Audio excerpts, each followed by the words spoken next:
ஆமென், ஆமென், ஆமென், ஆமென். ஹல்லேலூயா, ஹல்லேலூயா. பிதாவாகிய தேவனாலும் கர்த்தராகிய இயேசு கிறிஸ்துவின் நாமத்தினாலும் உங்கள் யாவரையும் வாழ்த்துகிறேன், வரவேற்கிறேன். ஹல்லேலூயா, ஹல்லேலூயா. இந்த ஞாயிற்றுக்கிழமை ஆராதனையில் உங்களை யாவரையும் சந்திப்பதில் நான் மிகுந்த மகிழ்ச்சி அடைகிறேன். ஹல்லேலூயா. நாம் இப்போதும் கூட தேவனுடைய வார்த்தைக்கு நேராய் கடந்து செல்வோம். வாசிப்போம். சங்கீதம் 46:10. நீங்கள் அமர்ந்திருந்து நானே தேவனென்று அறிந்து கொள்ளுங்கள். ஜாதிகளுக்குள்ளே உயர்ந்திருப்பேன், பூமியிலே உயர்ந்திருப்பேன். ஹல்லேலூயா, ஹல்லேலூயா, ஹல்லேலூயா. இன்றைக்கி எத்தனை பேருங்க உங்களுடைய வாழ்க்கையுடைய பாரத்தையும் வாழ்க்கையுடைய அழுத்தத்தையும் சுமந்து கொண்டு இருக்கிறீங்க? ஹல்லேலூயா, ஹல்லேலூயா. மனிதராய் பிறந்த ஒவ்வொருவரும் வாழ்க்கையினுடைய அழுத்தத்தையும் வாழ்க்கையுடைய பாரத்தையும் சுமந்து கொண்டு தான் இருக்கிறோம். இன்றைக்கு சம்டைம்ஸ் நம்மளுடைய வாழ்க்கையுடைய பயணத்தில் கொஞ்சம் நம்ம ஸ்டெப் பேக் கிடையாது, சிட் பேக். நம்ம கொஞ்சம் அமர்ந்திருந்து அவரே கர்த்தரென்று உணர்கிறத, அவர்தான் நம்மளுடைய மெய்ப்பர், அவர்தான் நம்மளுடைய கர்த்தர், நம்மளை போஷிக்கிறவர், நம்மளை உருவாக்குகிறவர், நம்மளை ஆதரிக்கிறவர் என்று நாம் அறிந்து கொள்வதற்காக கொஞ்சம் சிட் பேக், நம்ம கொஞ்சம் அமர்ந்திருந்து தான், கொஞ்சம் வெயிட் பண்ணி தான் நம்மளுடைய வாழ்க்கையுடைய சுவாரஸ்யத்தை, நம்மளுடைய வாழ்க்கையுடைய பயணத்தின் நோக்கத்தை, எனக்கு ஏற்படுகிற இந்த நிலையின் நான் அமர்ந்திருந்து அவரே கர்த்தர் என்று நான் அறிந்து கொள்ள வேண்டும். ஹல்லேலூயா. இன்றைக்கி அமர்ந்திருக்கிறது தாங்க யார்கிட்டையும் இல்லை. வெயிட்டிங், கர்த்தருக்காய் காத்திருப்பது, கர்த்தருடைய வார்த்தைக்காய் காத்திருப்பது, கர்த்தருடைய ஆலோசனைக்காய் காத்திருப்பது ரொம்ப ரொம்ப இந்த நாட்களில் ரொம்ப கம்மியாகிட்டே கொண்டு போயிட்டுருக்குதுங்க. காத்திருக்கிறதுன்னு சொன்னால் நிறைய பேர் என்ன பண்ணுவாங்க, அடம் பிடிப்பாங்க. கர்த்தருடைய வார்த்தைக்கு நான் காத்திருக்கிறேன், கர்த்தருடைய செயலுக்காய் நான் காத்திருக்கிறேன்னு சொன்னால் அடம் பிடிக்கிறத எடுத்துப்பாங்க. அடம் பிடிக்கிறதுனா நான் என்ன பண்ணுவேன், நான் கர்த்தர் எனக்காய் செயல்பட வேண்டும், நான் எனக்காய் கர்த்தர் பேச வேண்டும்னு சொல்லி நான் அந்த சூழ்நிலையில் நான் என்ன பண்ணுவேன்னா, ஆண்டவரே நீர் பதில் கொடுக்குற வரைக்கும் நான் இதை செய்ய மாட்டேன், நீர் பதில் கொடுக்குற வரையும் நான் இந்த பக்கம் நான் நடக்க மாட்டேன். சிட் பேக் அப்படின்னு சொல்லும் போது நம்ம என்ன பண்ணுவோம், சிட் பேக் இல்லாமல் அடமெண்ட்டை நாம் எப்படியாவது நம்மளுடைய எதிர்பார்க்கிற பதிலை, ஆண்டவரே நீங்கள் இதை செய்தால் நான் இதை செய்வேன், நீங்கள் இதை செய்தால் நான் இதை செய்வேன்னு சொல்லி கர்த்தருக்கே நம்ம பல நேரங்களில் சேலஞ்ச் பண்ணுறோங்க. ஆனால் நீங்கள் இப்படி மட்டும் பதில் கொடுக்கலன்னா நான் இப்படி செய்வேன். ஹல்லேலூயா, ஹல்லேலூயா. பலர் இதில் உபவாசத்தையும் எடுத்துக்கலாங்க. இன்றைக்கி நான் அதை பற்றி பேச போகிறதில்ல. இன்றைக்கி ஃபாஸ்டிங்கை பற்றி நான் பேச போகிறதில்ல. உபவாசம் உங்களுடைய ஜெபங்களை ஊக்குவிக்கும், உங்களுடைய ஆவிக்குரிய ஜீவியத்தை ஊக்குவிக்கும், உங்களுடைய வளர்ச்சியை ஊக்குவிக்கும்.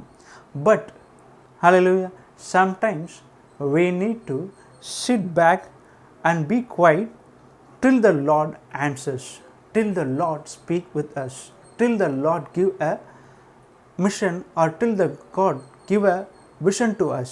அது வரைக்கும் நாம் அமைதியாக, நாம் அவரே தேவன் என்று, அவர் எல்லாவற்றையும் செய்ய வல்லவர் என்று நாம் உணர்ந்து காத்திருக்க வேண்டும். ஹல்லேலூயா. எது நம்ம வாழ்க்கையின் நோக்கமோ அதையே நாம் மறுபடியுமாய் ஃபோக்கஸ் பண்ணுவதற்கு, நான் எந்த நோக்கத்துக்காய் எதற்காய் நான் காத்திருக்கிறேன்னு நான் உணரணும். காத்திருக்கும் போது மிக மிக அவசியம் நம்ம எதற்காக வெயிட் பண்ணுறோன்னு நமக்கு தெரிஞ்சிருக்கணுங்க.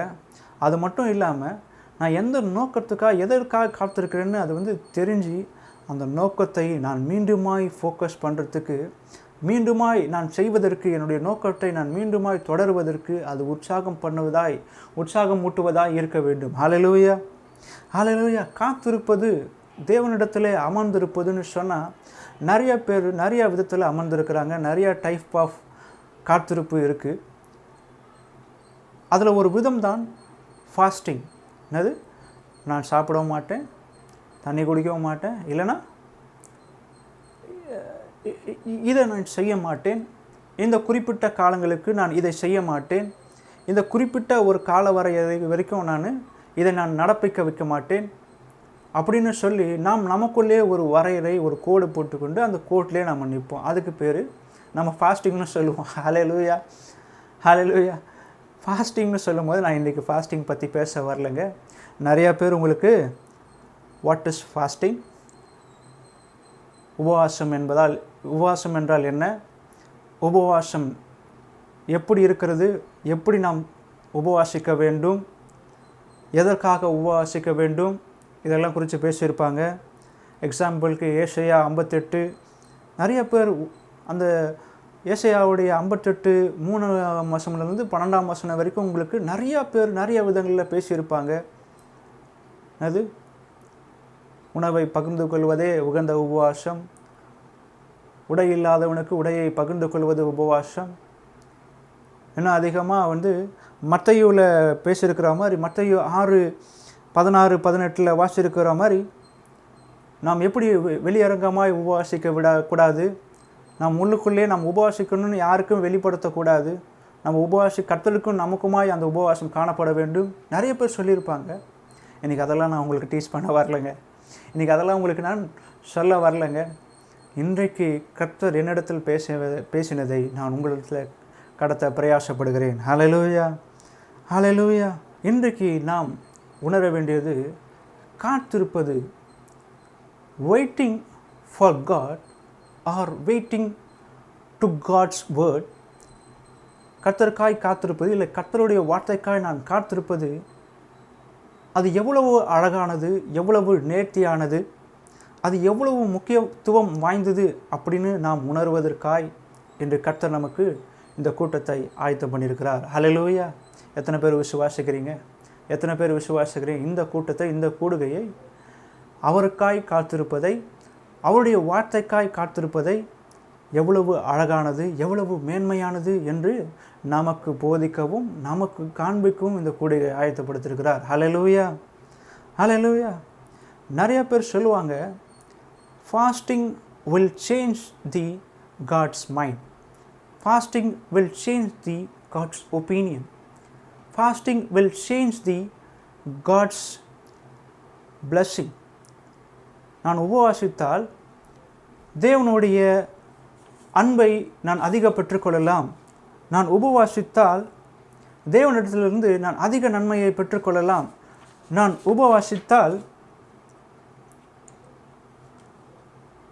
உபவாசித்தால் தேவனுடைய திட்டத்தை எனக்காய் தேவன் தன்னுடைய நோக்கத்தை மாற்றிக்கொள்வார், கர்த்தருடைய நோக்கத்தை மாற்றிவிடலாம் என்று நிறைய இடத்துல சொல்லுவாங்க. ஹல்லேலூயா.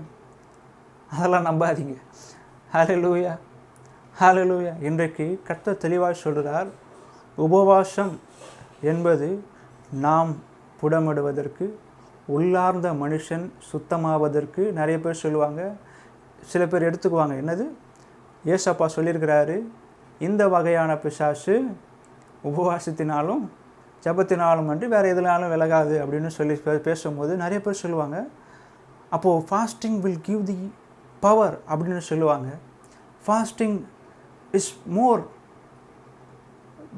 Will give the bigger energy அப்படின்னு சொல்லுவாங்க.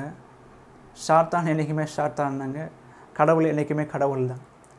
நான் கூப்பிடும் போதே ஒருத்தர் வராரு, என் வாயிலிருந்து சொல் பிறவாதற்கு முன்னே அவர் நான் என்ன நினைக்கிறேன்னு அறிந்திருக்கிறாரு அப்படின்னு சொன்னால், என் கஷ்டத்தை, எனக்கு முன்னாடி இருக்கிற பிசாசை அவருக்கு தெரியாமல் இருக்கோங்க. நீங்கள் உபவாசித்தா மட்டும்தான் நான் உனக்கு உதவி செய்வேன்னு சொல்கிற கர்த்தர் இல்லைங்க. அவர் பலிகளை விரும்புறது இல்லைங்க. தகன பலிகளும் அவருக்கு பிரியமில்லை, பலிகளும் அவருக்கு பிரியமில்லை. மாறாக அவர் தன்னிடமாய் சார்ந்து கொள்வதை, தன்னையே கர்த்தர் என்று உணர்ந்து கொள்வதை அவர் அதிகமாய் உங்களிடத்தில் பிரயாசப்படுகிறார். என் ஜனங்க, நானே கர்த்தர் என்று அமர்ந்திருந்து என்னை உணர்ந்து கொள்ளணும்னு இன்னைக்கு அவர் பிரயாசப்படுகிறார். நம்முடைய கர்த்தர் அதை இன்றைக்கு நம்மிடத்தில் விதைக்க விரும்புகிறார். ஹல்லேலூயா, ஹல்லேலூயா. நிறைய பேர் கேட்பீங்க, அப்போது எதுக்குங்க இயேசு சொன்னார், இந்த வகையான பிசாசு உபவாசினாலும் ஜபத்தினாலும் விலகாது, வேறு ஒன்றினாலும் விலகாது அப்படின்னு சொல்கிறாரு அப்படின்னா, அதுக்கு நான் முதல்ல இடம் கொடுத்துருக்குறேன். அதே இயேசு கிறிஸ்து தான் சொல்கிறாரு, உலகத்தின் அதிபதி வரும்போது என்னிடத்தில் அவனுடையது ஒன்றும் காணப்படவில்லை என்று சொல்கிறார். இன்றைக்கு பிசாசவனவன் உங்களிடத்தில் வரும்போது அவனுடைய கேரக்டர், அவனுடைய குணாதிசயங்கள் பொறாமை, பொச்சரிப்பு, அடுத்தவன் மேல் இருக்கிற எரிச்சல், அடுத்தவர்கள் படுகிற பாட்டிலே நீங்கள் சந்தோஷப்படுறீங்க அப்படின்னு சொல்லுனா உங்கள்கிட்ட உலகத்தினுடைய எஜமானுடைய கேரக்டர் இருக்குதுங்க, பிசாசனுடைய கேரக்டர் இருக்குதுங்க. அப்போ அந்த சீஷர்களுக்கு அதை தான் கற்றுக் கொடுக்குறார். என்ன கற்றுக் கொடுக்குறார்? நீ முதல்ல செல்ஃப் க்ளீன் ஆகு, உபவாசம் பண்ணு, காத்திரு, அமர்ந்துரு, நீ உன்னை க்ளீன் பண்ணிக்கோ. உலகத்தின் எஜமான் உங்ககிட்ட வரும்போது, உலகத்தின் அதிபதி உங்ககிட்ட வரும்போது, பிசாசானவன் உன் முன்னாடி வந்து நிற்கும் போது அவனுடைய குணாதிசயம் உன்கிட்ட ஒன்றுமே இல்லை. அவனை காட்டிலும் மகிமையானவர், அவனை காட்டிலும் வல்லமை உங்ககிட்ட இருக்குதுன்னு சொன்னால் அவன் ஓடி போய் விடுவான் என்பது அதனுடைய பொருள். ஆனால் இன்றைக்கி என்ன பண்ணுறாங்க? ஜெபத்தில் வல்லமை இருக்கிறது. நாம் விசுவாசத்தில் தாங்க வல்லமை இருக்குது. விசுவாசத்தோடு ஜெபிக்கிற ஜெபத்தில் தாங்க வல்லமை இருக்குது. அவரே கர்த்தர் என்று உணர்ந்து நாம் ஜெபிக்கிற ஜெபத்தில் தாங்க வல்லமை இருக்குது. அவர் எனக்காக யாவையும் செய்வார் செய்கிற உபவாசத்தில் தாங்க வல்லமை இருக்குது. நீங்கள் சும்மா நான் உபவாசம் பண்ணிட்டேன், எனக்கு கர்த்தர் எல்லாத்தையும் செய்திருவார் அப்படின்னு சொன்னீங்கன்னா கண்டிப்பாக செய்யவே மாட்டாருங்க. இன்றைக்கு உணர்ந்து கொள்ளுங்க, அவரே கர்த்தர் என்று. அவர்தான் எனக்கு போதுமானவர், அவர்தான் எனக்கு நியாயம் செய்கிறவர், அவரே எனக்கு நிலைவரமானவர், என்னுடைய நல்ல பங்கு அவரே என்று உணர்ந்து கொள்ளுகிறவர்களுக்கு யாவருக்கும் அவர் இன்றைக்கு சொல்லுகிறார், காத்திருப்பதினாலே உங்களுக்கு சுக வாழ்வு சீக்கிரத்தில் துளிர்க்கும். அதே ஏசாயாவில் வாசித்து வரும்போது அவர் கர்த்தர் என்று நீங்கள் அமர்ந்திருக்கும் போது சீக்கிரத்திலே உங்களுடைய சுக வாழ்வு சீக்கிரத்திலே துளிர்க்கும். எப்போதுன்னா நீங்கள் காத்திருந்து புத்தியுள்ள ஆராதனையை செய்யும் போது, உணர்வு பூர்வமாய் உணர்ந்து அவரே கர்த்தர் என்று அறிந்து நீங்கள் தியானிக்கும் போதும் அந்த விஷயத்தில் மட்டும்தான் என்ன பண்ணுறாரு? உங்கள் சுக வாழ்வு சீக்கிரத்தில் துளுக்குன்னு கர்த்தர் சொல்லுகிறார். ஹல்லேலூயா. உங்களுக்கு ஒரு சிறந்த ஒரு எடுத்துக்காட்டை நான் காண்பிக்க விரும்புகிறேன். எடுத்துக்கொள்ளுங்கள் யோனாவின் சாப்டர் ஜோனா 3ஆம் அதிகாரம் 4-10 வரை. யோனா நகரத்தில் பிரவேசித்து ஒரு நாள் பிரயாணம் பண்ணி இன்னும் 40 நாள் உண்டு. அப்பொழுது நினிவே கவிழ்க்கப்பட்டு போவும் என்று கூறினான். அப்பொழுது நினிவேயில் உள்ள ஜனங்கள் தேவனை விசுவாசித்து உபவாசம் செய்யும்படி கூறினார்கள். பெரியோர் முதல் சிறியோர் மட்டும் ரெட்டுடுத்தி கொண்டார்கள். இந்த செய்தி நினிவேயின் ராஜாவுக்கு எட்டின போது அவன் தன் சிங்காசனத்தை விட்டு எழுந்து தன் உடுத்திருந்த உடுப்பை கழற்றி போட்டு இரட்டை உடுத்தி கொண்டு சாம்பலில் உட்கார்ந்தான். மேலும் ராஜா தானும் தன் பிரதானிகளும் நிர்ணயம் பண்ணின கட்டளையாகிய நினிவேயில் உள்ள மனுஷரும் மிருகங்களும் மாடுகளும் ஆடுகளும் ஒன்றும் ருசிப்பாராதிருக்கவும் மேயாமலும் தண்ணீர் குடியாமலும் இருக்கவும் மனுஷர் மிருகங்களும் இரட்டினால் மூடிக்கொண்டு தேவனை நோக்கி உரத்த சத்தமாய் கூப்பிடவும் அவரவர் தம் பொல்லாத வழிகளையும் தாம் கையில் உள்ள கொடுமையும் விட்டு திரும்புவார்களாக. யாவரும் யாருக்கு தெரியும், நாம் அழிந்து போகாதபடிக்கு ஒருவேளை தேவன் மனஸ்தாபப்பட்டு நம்முடைய உக்கிர கோபத்தை விட்டு திரும்பினாலும் திரும்புவார் என்று கூறினான். அவர் தங்கள் பொல்லாத வழிகளை விட்டு திரும்பினார்கள் என்று தேவனுடைய கிரியைகளை பார்த்து தாம் அவர்களுக்கு செய்வேன் என்று சொல்லியிருந்த தீங்கை குறித்து மனஸ்தாபப்பட்டு அதை செய்யாதிருந்தார். ஹல்லேலூயா, ஹல்லேலூயா. இப்போ சொல்லலாம், நீங்கள் இப்போ அநேகர் என்கிட்ட கேட்கலாம், அப்பா தம்பி நீங்கள் தான் இப்போ முன்னாடி சொல்கிறீங்க, fasting will not change the God decision, fasting will not change the God opinion, God's opinion அதெல்லாம் சொன்னீங்க. இப்போது அவங்க உபவாசித்த போது எல்லாம் விடுதலை பெற்று கொண்டார்களே, ஃபாஸ்டிங் இன்றைக்கு நீங்கள் சொன்ன மாதிரி இதில் இல்லையே அப்படின்னு நீங்கள் சொல்லலாம். அதில் முக்கியமான ஒன்றை நம்ம விட்டுட்டோங்க. என்னது? அவர்கள் தங்கள் பாவத்தை விட்டு மனம் திரும்பினார்கள். தங்கள் செய்த கொடுமைகளை விட்டு மனம் திரும்பினார்கள். ஃபாஸ்டிங் அப்படின்னு சொன்னால் நாம் மனம் திரும்பி நாம் தேவன் பக்கமாக நம்மளே கிளென்ஸ் பண்ணுறது. எப்படி நம்ம ஒரு நாள் சாப்பிடாமல் ஒரு வேளை சாப்பிடாம இருந்தால் பிளட் வெசல்ஸ் எல்லாம் நம்மளுடைய உடம்புல இருக்கிற அழுக்கெல்லாம் சாப்பிட்டு நம்ம பாடியை க்ளீன் பண்ணுதோ, அந்த மாதிரி நாம் உண்ணாமை குடியாமல் இருப்பதும் நம்மளுடைய உள்ளார்ந்த மனிதன் சுத்திகரிக்கப்பட வேண்டும். நாம் பாவங்களிலிருந்து மனம் திரும்ப வேண்டும். நாம் செய்கிற அக்கிரம காரியங்களிலிருந்து நாம் மனம் திரும்ப வேண்டும். வெறும் உபவாசித்து இருந்தால் இதை செய்வார் அடமண்ட்டாக இருக்கிறது. ஆண்டவர் எனக்கு ஒரு பதிலை கொடுக்கணும், இதற்காக எனக்காக எனக்கு விடுதலை கொடுக்கணும், நான் உபவாசிக்கிறேன், எனக்காக கர்த்தர் செயல்படணும், நான் உபவாசிக்கிறேன் அப்படின்னு நீங்கள் சாப்பிடாமல் நீங்கள் குடியாமல் இருக்கிறீங்களா? No use.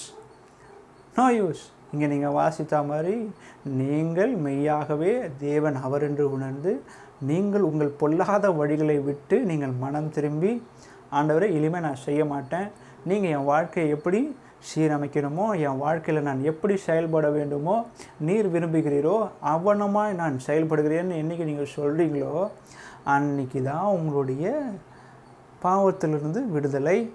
நீங்கள் எதிர்பார்த்த காரியம் உங்கள் சுக வாழ்வு சீக்கிரத்தில் துளிர்க்கும். ஹல்லேலூயா. சும்மாவே கர்த்தர் சொல்லிட்டாரு, நான் உபவாசித்தால் சீக்கிரத்தில் என் சுக வாழ்வு சீக்கிரத்தில் துளிர்க்கும் அப்படின்னா துளிர்க்காதுங்க. நீங்கள் உங்கள் பாவத்தை உணர்ந்து உங்கள் மீறுதல்களை உணர்ந்து அவருடைய சத்தத்தை கேட்டு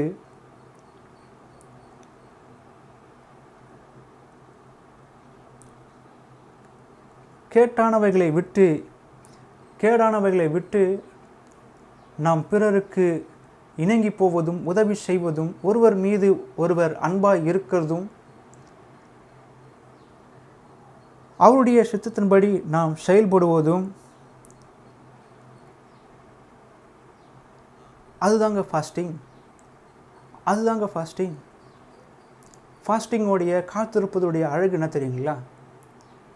நம்மளுடைய நோக்கத்திற்கு நேராய் தேவன் நமக்காய் வைத்திருக்கிற திட்டத்திற்கு நேராய் நம்மை ஒழுங்குபடுத்துவதே முறைப்படுத்துவதே காத்திருப்பதின் அழகு.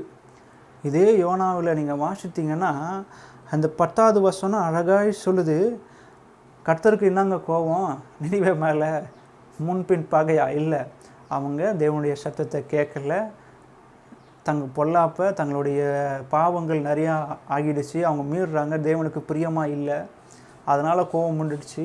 யோனாவை என்ன பண்ணுறாரு, நினிவேக்கு போ, இந்த மாதிரி அதை அழிந்து போகணும்னு சொல்லு அப்படின்னு சொல்கிறாரு. இப்போ யோனாவின் மனசை நீங்கள் பார்த்தீங்கன்னா எப்படி இருக்குது அப்படின்னா, நீங்கள் 4ஆம் அதிகாரம் 1-4 வாசித்தீங்கன்னா, யோனாவின் அதே சாப்டர் ஜோனா 4ஆம் அதிகாரம் 1-4 வாசித்தீங்கன்னா, யோனாவுக்கு இது மிகவும் விசனமாக இருந்து அவன் கடுங்கோபம் கொண்டு கர்த்தரை நோக்கி விண்ணப்பம் பண்ணி, கர்த்தாவே, நான் இந்த தேசத்தில் இருக்கும்போதே நான் இதை சொல்லவில்லையா? இது நிமித்தம் நான் முன்னே தர்சிசுக்கு ஓடி போனேன். நீர் இரக்கமும் மகா உருக்கமும் நீடிய சாந்தமும் மிகுந்த கிருபையும் உள்ளவர், தீங்குக்கு மனஸ்தாபப்படுகிறவருமான தேவன் என்று அறிவேன். இப்பொழுது கர்த்தாவே, என் பிராணனை என்னை விட்டு எடுத்துக்கொள்ளும். நான் உயிரோடு இருக்கிறதை பார்க்கிலும் சாகிறது நலமாய் இருக்கும். அதற்கு கர்த்தர், நீ எரிச்சலாய் இருக்கிறது நல்லதோ என்றார். ஹல்லேலூயா. இன்றைக்கி ஜோனாவுடைய மழை நிலைமை என்னது? எல்லாரும் கர்த்தர் சொல்லிட்டா, கர்த்தர் எனக்கு ஒரு தரிசனம் குறிச்சிட்டா, தீர்க்கதரிசிகளை இன்றைக்கி அப்படி தான் இருக்கிறாங்க. தீர்க்கதரிசிகளை நம்ம கேள்வி கேட்குறதும் அப்படி தான் இருக்குது. அன்றைக்கி பாஸ்டர் இந்த மாதிரி ஒரு தரிசனம் சொல்லிட்டு போனார், இது எனக்கு நடக்கவே இல்லை, இத்தனாம் தேதிக்குள்ளே இத்தனை டைமுக்குள்ளே எனக்கு நடக்கும்னு சொல்லிட்டு போனார். ஒரு வாரத்தில் நடக்கும்னு சொல்லிட்டு போனார், ஒரு மாதத்தில் இது வந்து நடக்கும்னு சொல்லிட்டு போனார், இன்றைக்கி நடக்கவே இல்லை. அதுக்கெல்லாம் காரணம் பாஸ்டர் இல்லை, நாம தான். நாம் நம்மளுடைய மீறுதல்களை விட்டு, நாம் நம்முடைய பொல்லாத வழிகளை விட்டு நாம் மனம் திரும்பலை, நாம் கர்த்தரையே தேவன் என்று உணர்ந்து கொள்ளலை, நாங்கள் அமர்ந்திரல, கர்த்தர் செயல்படுவதற்கான அமெரிக்கை இல்லை. அதனால் அன்னைக்கு அந்த தரிசனம், கர்த்தர் கொடுத்த தரிசனம், எப்பா நீ மனமாறிடு அப்படின்னு சொல்லி உனக்கு நான் ஆசீர்வாதத்தை தரேன்னு தீர்க்கதரிசி மூலமாக சொல்லும் போது எவ்வளோ சூப்பராக கைத்தட்டி நம்ம அதை வரவேற்றோமோ, இன்றைக்கி அந்த அற்புதம், அந்த அதிசயம், நம்ம எதிர்பார்த்த பிளெஸ்ஸிங் இல்லைன்னும் போது அதை நம்ம ஏற்றுக்கணுங்க. ஏன்னா அது என்னோடய ஒழுங்கின்மையினால் கிடைக்கல. என்னது, கர்த்தர் எனக்காக வைத்த ஆசீர்வாதம், எனக்கு கொடுத்த தரிசனம் நிறைவேறலை அப்படின்னா என்னுடைய ஒழுங்கின்மையின் நிமித்தமாக அது நேர்ந்த காரியம். ஹல்லேலூயா, ஹல்லேலூயா. அதை குறித்து எரிச்சலை அடைவதோ, அவங்க சொல்லிட்டாங்க இனிமேல் நாங்கள் போக மாட்டேன், அது அவங்க தப்பான தீர்க்கதரிசி, கள்ள தீர்க்கதரிசி, நான் போக மாட்டேன். நம்ம முதல்ல நம்ம பரிசுத்தம் அப்படின்னாங்க, நம்ம உபவாசத்தில் நம்ம முதல்ல நம்ம சுத்திகரிக்கப்படணும். காத்திருக்கிறதுல காத்திருப்புன்னு சொன்னாலே நம்மளே செல்ஃப் அனலைஸ் பண்ணணும். அது நான் கர்த்தருக்கென்று, கர்த்தருடைய தீர்மானத்திற்கென்று தாவீதானவர் சொல்கிறாரு சாமுவேலில், ஆண்டவரே உம்முடைய கண்களுக்கு நலமானதை எனக்கு செய்யுங்க அப்படின்னு கேட்குறாரு. தாவீது கூட இருக்கிறவங்கெல்லாம் உடன்படிக்கை பெட்டியை வந்து எடுத்துகிட்டு வராங்க. அந்த நாட்டை விட்டு போகும்போது எல்லாருக்கும் ஆசை தாவீது ராஜாவாக ஆகணுன்னு. தாவீது ஆனால் பயந்து ஓடுறாரு. அப்போ சொல்கிறாரு, அப்பா அந்த உடன்படிக்கை பெட்டியை அங்கேயே வச்சுட்டு வந்துடுங்க, கர்த்தருடைய கண்களில் எனக்கு தயவு உண்டானால் அதை நான் மறுபடியும் பார்ப்பேன், அதை அங்கேயே வச்சுட்டு வந்துடுங்க, எங்கள் தேசத்திற்குள்ளேயே அரண்மனை அங்கேயே கர்த்தருடைய ஆலயத்துக்குள்ளேயே அங்கேயே வச்சுட்டு வந்துடுங்க. நான் மறுபடியும் கர்த்தர் என்னை சேர்ப்பார், ஆனால் என்னுடைய பாவத்தை நான் அறிக்கையிடும் போது நான் உணர்ந்தேன் அல்லவா, என் பாவத்தை நான் உணர்ந்தேன் அல்லவா, நான் உணரும்போது கர்த்தர் என்னை விடுவிக்கிறார், கர்த்தருடைய கண்களில் எனக்கு தயவு கிடைத்தது அப்படின்னு சொன்னால் என்னை மறுபடியுமாய் அந்த ஆலயத்துக்கு கொண்டு போய் சேர்ப்பார், அந்த அரண்மனைக்குள்ளே கொண்டு போய் சேர்ப்பார், நான் மறுபடியுமாய் அந்த உடன்படிக்கை பட்டியை நான் காணுவேன் அப்படின்னு சொல்லும்போது சொல்கிறாரு, ஆண்டவரே இவங்களுடைய ஆசைக்காகவும் என்னுடைய ஆசைக்காகவும் நீங்கள் செயல்படாதீங்க, உங்களுடைய கண்களுக்கு நலமானதை எனக்கு செய்யுங்கன்னு சொல்கிறார். ஹல்லேலூயா, ஹல்லேலூயா.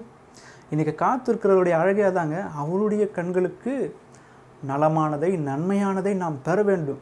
ஏதோ நான் உபவாசித்துட்டேன், எனக்கு இது செய்யணும், ஏதோ நான் காத்துட்ருக்கிறேன். நம்மளாம் என்ன பண்ணுவோம், காத்திருக்கிறதுல டிசிஷனோடு காத்துட்ருப்போம். எப்படி, ஆண்டவரே எனக்கு இந்த பதில் தான் எனக்கு தேவை, இதை கொடுங்க, நான் காத்துட்ருக்கிறேன், இதுக்காக தான் காத்துட்ருக்கிறேன். இது அவங்க வாயால் சொல்லணும், இது அவங்க செய்களால் காமிக்கணும். நான் சொல்ல மாட்டேன், நான் கேட்க மாட்டேன். அவர்கள் வாயால் சொல்வார்கள், அவர்கள் கைகளாக நடப்பிப்பார்கள், நான் இதுக்கு தான் காத்திருக்கிறேன். நம்ம நல்லது, ஆனால் டிசிஷன் நம்மளுடையது. நம்ம என்ன பண்ணுவோம், கர்த்தரை ஸ்ட்ரெஸ் பண்ணுவோம் காத்திருக்கிறோன்னு சொல்லி. ஹல்லேலூயா, ஹல்லேலூயா. காத்திருப்பின் அழகே பொறுத்திருப்பது தாங்க. எந்த டிசிஷனும் எடுக்காதீங்க. ஆண்டவரே உங்கள் பார்வைக்கு நலமானதை இன்றைக்கு எனக்கு காண்பீங்க ஆண்டவரே. ஹல்லேலூயா, ஹல்லேலூயா. அநேகர் இன்றைக்கு உணராமல் இருக்கிறது என்னன்னா, நாம் இன்றைக்கு நிறைய வாட்டி நினச்சிக்கிறோம் கர்த்தருடைய திட்டத்தை நான் மாற்ற யோனாவை போல், ஆண்டவரே நான் சொல்லிட்டேன் நீங்கள் செஞ்சிடணும். அநேக இடத்துல நம்ம என்ன சொல்கிறோம், ஆண்டவரே நான் இப்போ ஆசைப்பட்டுட்டேன் நீங்கள் செஞ்சுருங்க, இதுக்காக நான் காத்துட்ருக்கிறேன், இதை செஞ்சுருங்க. கர்த்தருடைய எண்ணத்தை நாம் மாற்ற விரும்புகிறோம். ஆனால் சரியான காத்திருப்பு கர்த்தருடைய எண்ணத்தை, கர்த்தருடைய திட்டத்தை மாற்றுறது இல்லைங்க. நாம் கர்த்தருடைய திட்டத்துக்காய் மாறுவது, கர்த்தருடைய திட்டத்துக்கென்று உருவாகுவது. ஒரு வைராகியம் வரணுங்க. காத்திருக்குது அப்படின்னு சொன்னாலே ஒரு வைராகியம் இருக்கணும். என்ன வைராகியம்? இப்படி தாவீதுக்கு ஒரு வைராகியம் இருந்தது, என் தேவனை தூஷித்தான், நான் அவனுக்கு என்னுடைய தேவன் யாருன்னு நான் காட்டுவேன் அப்படின்னு சொல்லி ஒரு வைராகியம் இருந்ததோ, அந்த மாதிரி ஒரு வைராக்கியம். தேவன் எனக்கு ஒரு திட்டத்தை கொடுத்தா அந்த திட்டத்தை நான் நிறைவேற்றுவேன், அதற்காய் நான் செயல்படுவேன், அதற்காய் நான் பாடுபடுவேன் அப்படின்னு ஒரு எண்ணம் இருக்கணுங்க. ஒரு வைராக்கியம் இருக்கணும். உங்களுடைய காத்திருப்பு இன்றைக்கி ஒரு செக்லிஸ்ட் ரெடி பண்ணுங்கள். செக்லிஸ்ட்னால் நம்ம எப்படி ஒரு மளிகை கடையில் போனாலோ இல்லை ஒரு ட்ரெஸ் வாங்க போனாலோ என்ன பண்ணுவோம், குவாலிட்டி செக் பண்ணுவோம். தொட்டு பார்ப்போம், என்ன பண்ணுவோம், அப்புறம் கொஞ்சம் இழுத்து பார்ப்போம், எலாஸ்டிக்லாம் எப்படி இருக்குது, பேண்ட்டு வாங்கும்போது ஜிப்புலாம் அப்படி கொஞ்சம் இழுத்து பார்ப்போம், ஒரு செக்லிஸ்ட் வச்சு இதெல்லாம் செயல்படுதா, ஓகே ரைட், இப்படி இழுத்து பார்ப்போம் இல்லை. அதே மாதிரி இன்றைக்கி ஒரு செக்லிஸ்ட் ரெடி பண்ணுங்கள். நான் காத்திருக்கும் போது நான் என் பாவத்தை உணர்கிறேனா, என்னுடைய மீறுதலை நான் உணர்கிறேனா, தேவனுடைய திட்டத்துக்கு நேராக தேவனுடைய சித்தத்துக்கு நேராக நான் ஒழுங்குபடுகிறேன்னா, அது என்னை அலைன் பண்ணுதா, அதே மாதிரி தேவனுடைய வைராகத்தை எனக்கு கொடுக்குதா, என்னுடைய காத்திருப்பு தேவனுடைய வைராகத்தை எனக்கு கொடுக்குதா அப்படின்னு ஒரு செக்லிஸ்ட் ப்ரிப்பேர் பண்ணுங்கள். காத்திருப்பின் அழகே அவரை உணர்வது தாங்க, அவருடைய சத்தத்தை கேட்பது தாங்க. காத்திருப்பின் அழகு அவருடைய சத்தத்தை கேட்கணும். நினிவே மக்கள் அந்த ராஜா சொல்கிற ஒரு வேளை அந்த கோபத்துக்கு தேவன் மனம் இறங்கி அவருடைய கோபத்தை என்கிட்டேருந்து எடுத்து போய் நம்ம நாட்டிலேருந்து எடுத்து போட்டாலும் போட்டுடலாங்க, நம்ம இன்றைக்கி நம்ம மனசு திரும்பிட்டோன்னா, இன்றைக்கி நம்ம அவருக்கு பிடிச்ச மாதிரி நடந்துட்டோன்னா அவர் மனம் மாறிடுவார்ல அப்படின்னு சொல்லி ராஜா சொல்கிறாருங்க. இன்றைக்கி நான் என்னுடைய தவறை, என்னுடைய மீறுதலை நான் இன்றைக்கி அறிக்கிட்டு நான் என்ன பண்ண போகிறேன், நான் மாறப்போகிறேன். தேசத்துக்கு எல்லாருக்கும் சொல்லிவிடுங்க, அவங்க கேடான வழிகளை, அவங்க தீங்கான வழிகளை மட்டும் மாறிட சொல்லுங்கள். உபவாசிக்க சொல்கிறது கட்டளை இல்லைங்க, மனம் மாறுன்னு சொல்கிறது தாங்க கட்டளை. இன்றைக்கி வாசித்து பார்த்தீங்கன்னா ராஜா கொடுத்த கட்டளையே என்னது, உபவாசிக்கணும்னு இல்லை, மனம் திரும்புதல் தான் கட்டளை. இன்றைக்கி நம்ம உணரணுங்க, மனம் திரும்பினாங்க. காத்திருப்பதின் அழகு மனம் திரும்புது, அமர்ந்திருப்பதின் காத்திருப்பதின் அழகு அவருடைய சத்தத்தை கேட்பது. ஹல்லேலூயா. இன்றைக்கி நிறையா பேருக்கு உணர்வு இல்லை, நோக்கம் இல்லை, வெளிப்பாடு இல்லை, தங்களுடைய எதிர்காலத்தை குறித்தான வெளிப்பாடு இல்லை, தங்கள் எதிர்காலத்தின் குறித்தான நோக்கம் இல்லை. நிறைய பேர் சொல்லுவாங்க, அம்மா எனக்கு எதுக்காகம்மா நீங்கள் பிறந்திருக்கிறீங்க, எதுக்காகம்மா இந்த இடத்துக்கு வந்திருக்கிறீங்க, ஒரு வாழ்க்கையோட நோக்கம் கேட்டால் என்ன சொல்லுவாங்க, பாஸ்டர் ஏதோ பிறந்துட்டேன், கர்த்தர் ஏதோ இந்த பூமியில் சிருஷ்டிச்சார், வயிறுன்னு ஒன்று இருக்குது, அதுக்காக உழைக்கிறேன், அதுக்காக சாப்பிட்றேன், அதுக்காக இருக்கிறேன். அது பூமிக்கு பாரமாய் நம்ம எந்து கொண்டு இருக்கிறோம். சாப்பாடுக்கு வேஸ்ட்டாக பிரயோஜனம் இல்லாமல் என்னது ஒரு நோக்கமே, தேவன் நம்மளை படைத்தார், அவரை ஆராதிக்க வேண்டும் என்று நமக்கு உயிர் கொடுத்துருக்கிறார், ஜீவன் கொடுத்துருக்கிறார், மற்ற உள்ளத்தில் அன்பு செலுத்த வேண்டும் என்று, மற்றவர்களுக்கு நம்மளுடைய அன்பை, தேவனுடைய அன்பை பகிர வேண்டும் என்பதற்கு மொழியை கொடுத்துருக்கிறார், உணர்வை கொடுத்துருக்கிறார். எதற்கு? நாம் பாசத்தோடு நம்ம ஒருவருக்கு ஒருவர் இருக்கிற உணர்வை பகிர்ந்து கொள்வதற்கு, ஒருவரை அரவணைப்பதற்கு. இந்த நோக்கமே இல்லாமல் பாஸ்டர் அவருடைய கர்த்தர் இன்றைக்கி என்னை இங்கே படுக்க வச்சிட்டாரு, நாயாவோ நிறையாவோ படிச்சிருந்தா நான் என்னத்துக்கு லொல்லுன்னு கழிச்சிட்டோ, இல்லை பறவையாவோ படிச்சிருந்தா நான் பறந்துன்னு ஜாலியாக இருந்திருப்பேன். ஏதோ மனுஷனாக படிச்சிட்டாரு, நான் உயிர் வாழ்ந்துன்னுக்கிறேன். ஒரு திட்டம் இல்லை, ஒரு நோக்கம் இல்லை. நம்ம வாழ்க்கை நம்மளை மாற்றணுன்னாலும் நம்ம கூட இருக்கவங்களையாவது மாற்றினாங்க. எத்தனையோ அறிஞர்கள், எத்தனையோ விஞ்ஞானிகள் சொல்கிறது தாங்க இன்றைக்கி கர்த்தர் உங்களுக்கு சொல்கிறாரு. அவங்களாம் எதுலேருந்து எடுத்துக்கிறாங்கன்னு நினைக்கிறீங்க ரோல் மாடல்லாம்? அவங்களுக்கு ரோல் மாடலே பைபிள் தாங்க. இன்றைக்கி பேசுகிற நிறையா சைக்காட்டிஸ்ட் ஆகட்டும், நிறையா பேசுகிற கவுன்சிலிங் கொடுக்குறவங்களா இருக்கட்டும், இல்லை இன்றைக்கி பேசுகிற நிறைய டாக்டர்ஸ் ஆகட்டும், நிறையா பேச்சாளர்கள், மோட்டிவேஷ்னல் ஸ்பீக்கர்ஸ் ஆகட்டும், அவங்களுடைய மோட்டிவேஷன் எங்கெல்லாம் எடுத்துக்கிறாங்க, செல்ஃப் டெவலப்மெண்ட் ஸ்கில்லாம் அவங்களுக்கு ட்ரைனிங் கொடுக்குறாங்களா, அவங்களாம் எங்கேருந்துங்க அவங்க எடுத்துக்கிறாங்க? இந்த வேதத்தில் இருந்தாங்க எடுத்துக்கிறாங்க. ஆனால் கிறிஸ்தவராகிய நாம், வேதத்தை நாம் வாசிக்க வேண்டிய நாம், கர்த்தருடைய உணர்வை நாம் இல்லாமல் இருக்கோம், வாழ்க்கையோட நோக்கத்தை உணராமல் இருக்கிறோம். ஹல்லேலூயா, ஹல்லேலூயா. இன்னைக்கு ஒரு முடிவெடுங்களேன், நான் காத்திருப்பேன். அந்த காத்திருப்பு என் தேவனை உணரும், அவரே தேவன் என்று உணரும், அவரே என்னுடைய பாதுகாவலர், அவரே என்னை போஷிக்கிறவர், என் உயிருக்கு ஆதாரம், என் பிழைப்புக்கு ஆதாரம் அவரே என்று நான் உணர்வேன். என்னுடைய காத்திருப்பு அவருக்காய் இருக்கும், அவருடைய திட்டத்திற்காய், அவருடைய நோக்கத்துக்கென்று இருக்கும் என்னுடைய காத்திருப்பு. சூப்பர்ல, அவருடைய திட்டத்திற்கு, அவருடைய நோக்கத்திற்கு என்று நான் காத்திருப்பேன். ஏதோ வந்தோம், ஏதோ போனோன்னு இல்லாமல் நான் காத்துட்டுருக்கிறேன் அப்படின்னு சொல்லாமல், நான் ஒரு நோக்கத்திற்கென்று, தேவனுடைய திட்டத்திற்கென்று காத்திருக்கிறேன்னு சொல்லுங்களேன். இன்றைக்கு தீர்மானம் எடுங்க, செக்லிஸ்ட்டை ப்ரிப்பேர் பண்ணுங்கள். ஆண்டவரே, என்னுடைய காத்திருப்பு ஏதோ காத்திருக்கிறது மட்டும் இல்லாமல், உணர்வு பூர்வமாக உணர்கிறதை, உண்மை அறிகிறதை, உங்களுடைய நோக்கத்தை, நீர் படைப்பின் நோக்கத்தை, என் வாழ்க்கையின் நோக்கத்தை உணர்கிறதை நான் உணர்ந்து கொள்ள நான் காத்திருக்கிறேன். ஹல்லேலூயா. Your wait is worth. ஹல்லேலூயா. அதை முதல்ல நம்புங்க. காத்திருக்கிறேன்னு சொல்லிட்டு விரக்தி அடையக்கூடாது. இன்னும் எவ்வளோ நாள் காத்திருக்கிறேன் அப்படின்னு. யுவர் வெயிட் இஸ் வொர்த்துங்க. தேவனுக்காய் காத்திருக்கு, தேவனுடைய வார்த்தைக்காய், தேவனுடைய நோக்கத்துக்கு என்று காத்திருக்கு. Your wait is worth. அப்பொழுது விடியற்காலையில் உள்ள வெளிச்சத்தை போல் உங்களுடைய வெளிச்சம் பிரகாசிக்கும், உங்களுடைய நீதி பிரகாசிக்கும். சீக்கிரத்திலே உங்களுடைய சுகவாழ்வு துளிர்க்கும். ஹல்லேலூயா. சீக்கிரத்திலே உங்கள் சுகவாழ்வு துளிர்க்கும். ஆமென், ஆமென்.